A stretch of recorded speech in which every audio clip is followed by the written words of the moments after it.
We can speak to Behnam Ben Taleblu, who joins us from Washington, D.C., a senior fellow at the Foundation for the Defense of Democracies. Behnam, thank you for joining us. I wonder on that point, first of all, how much do you think we will see potentially other countries getting involved in what is at the moment a conflict between Israel and Iran?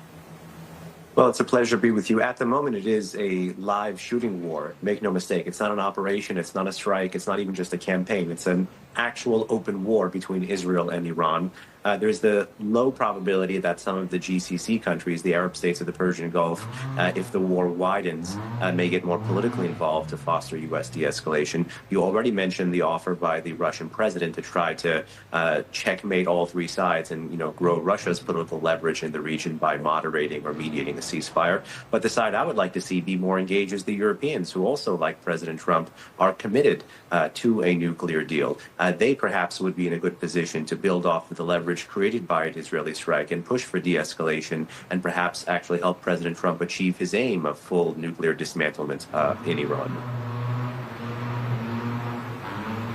As you say, we're seeing a live shooting war between these two sides. We've seen waves of missiles from Iran towards Israel. We saw, of course, those first strikes from Israel on Iran. I wonder how much do you think that the timing of this and that initial attack by Israel was about regime change, as well as Israel's Prime Minister Benjamin Netanyahu said, he's talked about the threat, the existential threat that Israelis see Iran as posing to them. But how much do you think regime change and perhaps targeting more senior political figures in Iran might become a part of this?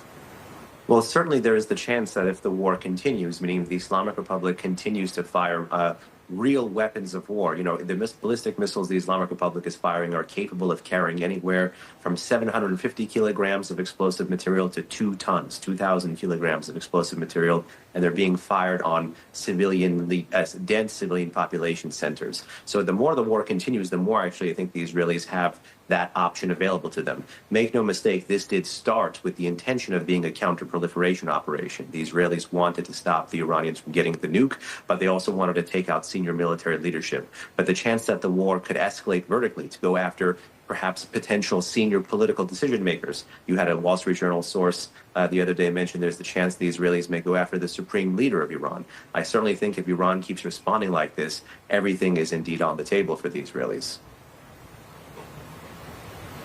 Do you feel at all that either side are looking for some kind of off-ramp in all of this?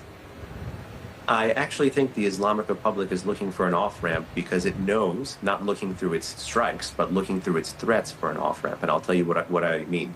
The Islamic Republic has long known that the Israelis are conventionally superior in the military domain. They've long known that the Arabs of the Persian Gulf outspend them in the military domain. That doesn't mean they have any less of an incentive to respond, but by continuing to threaten, by continuing to widen the war, you've had Iranian proxies threaten to go after U.S. bases. You had Iranian officials talk about widening the war to the Persian Gulf and potentially closing the Strait of Hormuz. What the Iranians are doing here is to trying to foster the president from being more of a passive watcher, the U.S. president, into getting more involved and worried about the equities that the U.S. has in the region.